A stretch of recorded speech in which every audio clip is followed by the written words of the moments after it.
dengan materi pengenalan sistem komputer. Selanjutnya kita masuk ke materi yang kedua, yaitu mengenai komputer. Komputer biasa yang kita pakai setiap hari merupakan perangkat yang saat ini banyak dipakai di kehidupan. Dengan berbagai perangkat komputer bisa digunakan sebagai alat untuk membantu aktivitas manusia, sehingga memudahkan semua pekerjaan dan semua kegiatan yang kita lakukan dengan menggunakan komputer. Komputer adalah mesin yang menerima input dan selanjutnya diproses menjadi informasi yang berguna dan disimpan dalam penyimpanan. Penyimpanan di sini adalah baik penyimpanan yang internal maupun penyimpanan yang eksternal. Hasil dari proses tersebut nanti akan dikeluarkan melalui proses output. Adapun untuk sistem komputer nanti kita akan dibahas pada kesempatan yang lain. Sekarang kita masuk kepada materi mengenai sejarah komputer. Komputer merupakan perangkat yang dipakai di dalam kehidupan sehari-hari. Hal ini memang telah terbukti dengan digunakannya komputer apalagi di setiap lingkungan, baik lingkungan pekerjaan maupun di lingkungan rumah. Tidak dapat dipungkiri, manusia sekarang akan lebih cenderung tergantung terhadap komputer di setiap kegiatannya, sehingga komputer berkembang dari zaman ke zaman atau dari generasi ke generasi. Adapun sejarah komputer ini sudah lama, dari sejak tahun 1940 yang terbagi menjadi 4 generasi. Generasi pertama adalah yang disebut dengan istilah tube, antara tahun 1942 sampai dengan tahun 1958. Tahun 46 telah dibuat komputer generasi pertama dengan menggunakan vakum tube sebagai komponen dasar pembuatannya. Tabung yang sebagai komponen dasar ini dikenal tidak efisien dan memiliki kekurangan di berbagai aspek. Adapun ciri-ciri untuk komputer generasi pertama, yang pertama adalah memiliki hardware ukuran yang jauh lebih besar serta memerlukan ruang yang luas. Yang kedua, interior atau desainnya dibuat secara spesifik dan hanya dapat melakukan tugas tertentu. Yang ketiga, program yang dibuat hanya dapat menggunakan bahasa mesin. Yang keempat, menggunakan silinder magnetik untuk penyimpanan data. Yang kelima, membutuhkan daya listrik yang sangat besar, sehingga tidak semua orang bisa memiliki komputer ini. Juga mesin pendingin diperlukan dalam komputer ini karena komputer ini sangat cepat untuk mendapatkan suhu yang panas. Selanjutnya masuk ke komputer generasi kedua. Generasi kedua ini dikenal dengan istilah transistor. Generasi kedua berkisar antara tahun 1959 sampai dengan tahun 1965. Komponen untuk merancang komputer ini ialah teknologi transistor. Tabung vakum yang berfungsi sebagai komponen dasar di dalam komputer generasi pertama telah digantikan dengan teknologi transistor.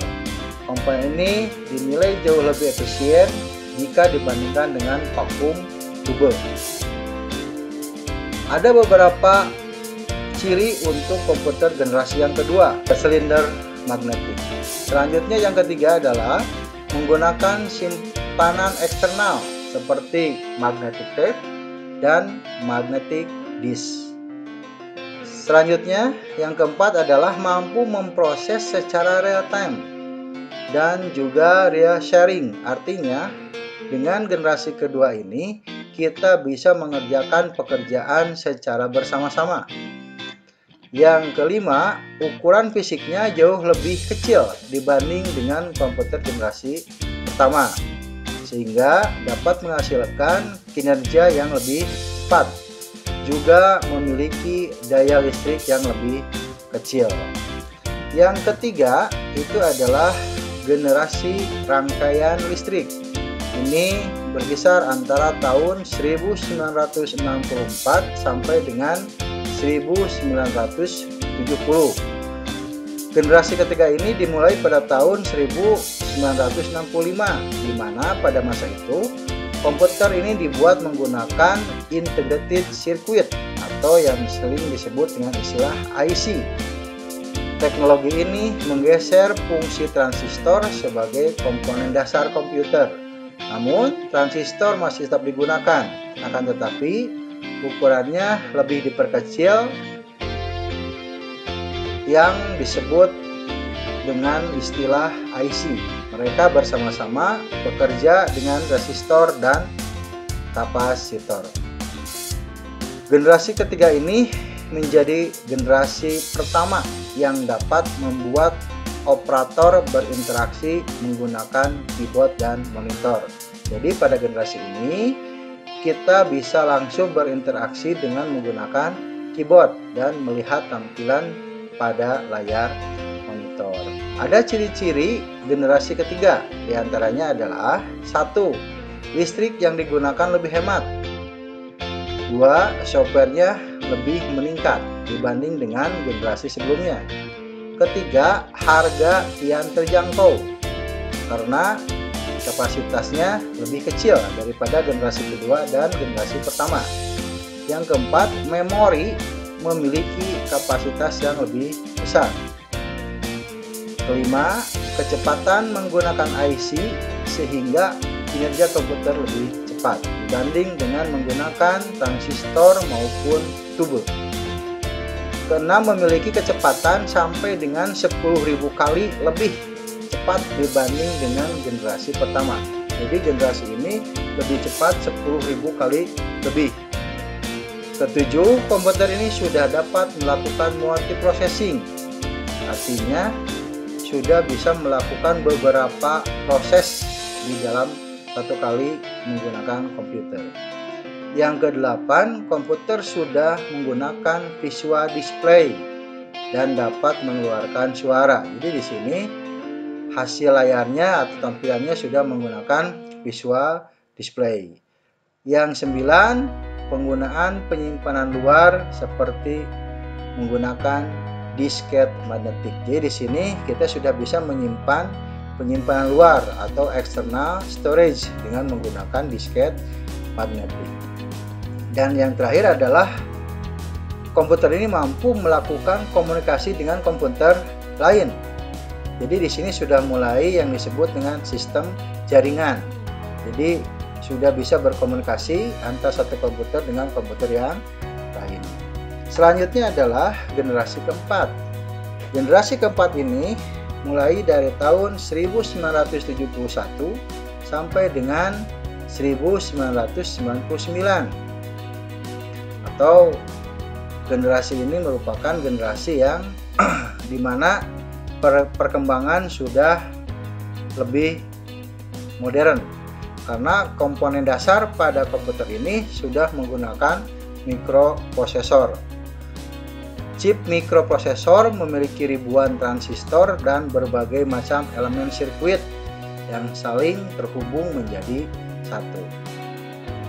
Contohnya adalah ada versi yang kita kenal dengan istilah IBM atau dengan istilah komputer versi 486 atau 386. Ada ciri-ciri untuk komputer generasi keempat. Yang pertama adalah dapat menggunakan LSI atau Large Scale Integrasi.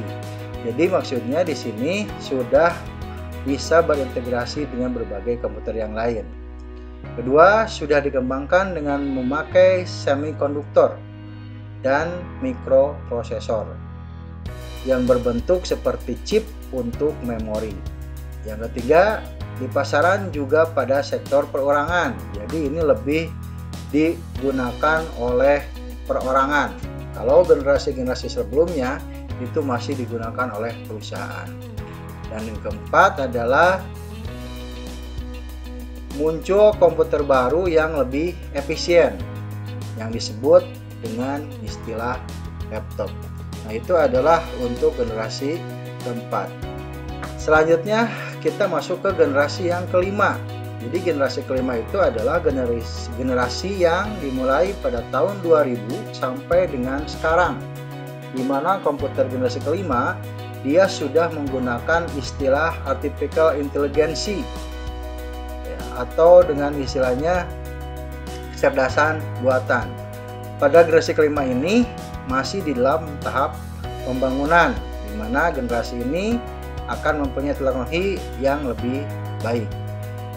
Untuk generasi kelima memiliki ciri-ciri sebagai berikut.